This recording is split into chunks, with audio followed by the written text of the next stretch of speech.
Many of you may not know who Walter Reuther is, but in many people's eyes, he is one of the most accomplished and caring labor leaders they have ever heard of. He deeply cared about what he believed in, and he wanted to make sure that other people knew it. Walter Reuther is remembered as one of the most accomplished leaders in American history during the labor movement. Reuther was ambitious and took a lot of pride in being the nation's lowest paid union president. Walter was born in Wheeling, West Virginia on September 1st in 1907.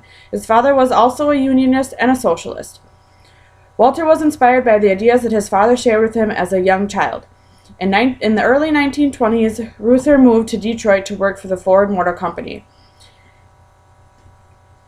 Walter Reuther was president of the UAW, United Automobiles Worker, between the years of 1946 and 1970. In 1946, he did become president of the UAW, and several years later won an election to the head of Congress of the industrial organizations.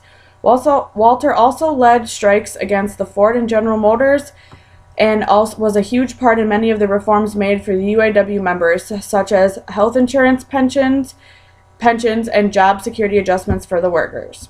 Reuther had a very strong belief that the labor movement was a social movement, and also that the unions had the power to improve the lives of all working Americans. Reuther's negotiating skills helped him and many others win a number of bargaining gains for the UAW, including raises based on productivity advances, cost of living increases, unemployment benefits, early retirement options, and health and welfare benefits for all employees.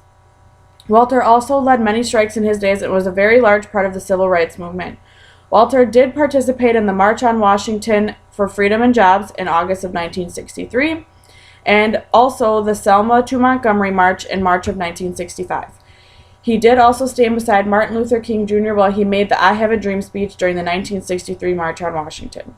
Sadly, Reuther did pay a terrible price for his leadership in the labor movement and civil rights movements. In 1938, he was almost kidnapped from his home and murdered by gunmen, and also in 1948, in his home, he was nearly killed by an assassin's shotgun blast that permanently damaged his right arm, never regaining full use of his arm, causing him a lot of pain the rest of his life. But despite all of these things that may have been setbacks for other people, or may have made other people quit or give up, Walter kept going and fighting for what he deeply cared and believed in. On May 10th, Walter, his wife, and 4 others were in a plane crash in which they all died. Some people do believe that Walter was murdered due to the many attempts earlier in his life, but unfortunately they will never know. There is a Walter P. Reuther Library located on the campus of Wayne State University in Detroit. This library contains millions of primary source documents related to the history of the labor movement, urban affairs, and the Wayne State University archives, which many people believe is a huge memorial for such an amazing leader. For having so many setbacks and being brutally beaten for what he believed in, I think that Reuther did a lot for the labor union. If it wasn't for him fighting and never giving up, we wouldn't have the things we do today, such as unemployment benefits, health insurance, and pensions. Walter did a lot for us, so the next time you're at work and dreading being there, just remember how hard we could really have it if Walter wouldn't have stood up for what he truly believed in. No unemployment, no health insurance, which we all go through our workplace for. What if there was no options like that?